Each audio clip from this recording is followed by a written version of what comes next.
నందిగామలో స్వచ్ఛ ఉత్సవంలో పాల్గొన్న ప్రభుత్వ విప్ ఎమ్మెల్యే శ్రీమతి తంగిరాల సౌమ్య.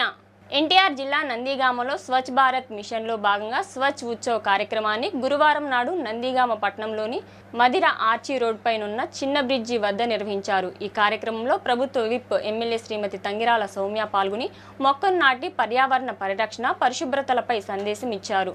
స్వచ్ఛ ఉత్సవ్ ద్వారా ప్రజల్లో అవగాహన కల్పించడం లక్ష్యంగా జరిగింది. మున్సిపల్ చైర్పర్సన్ శ్రీమతి మండవ్ కుమారి, కూటమి నేతలు, స్థానిక ప్రజలు, మున్సిపల్ అధికారులు, యువత హాజరై బ్రిడ్జి పరిసరాల్లో శుభ్రతా కార్యకలాపాలు చేపట్టారు. ప్రభుత్వ విప్ ఎమ్మెల్యే శ్రీమతి తంగిరాల సౌమ్య స్వచ్ఛతలో భాగంగా మొక్కను నాటారు. ఈ సందర్భంగా శ్రీమతి తంగిరాల సౌమ్య మాట్లాడుతూ, స్వచ్ఛత మన జీవితంలో అంతర్భాగం కావాలి, మనమంతా కలిసి పర్యావరణాన్ని కాపాడుకుందామని అన్నారు. మొక్కలు నాటడం ద్వారా ఆక్సిజన్ సమృద్ధి పెంచి భవిష్యత్ తరాలకు మంచి వాతావరణాన్ని అందించామని పిలుపునిచ్చారు.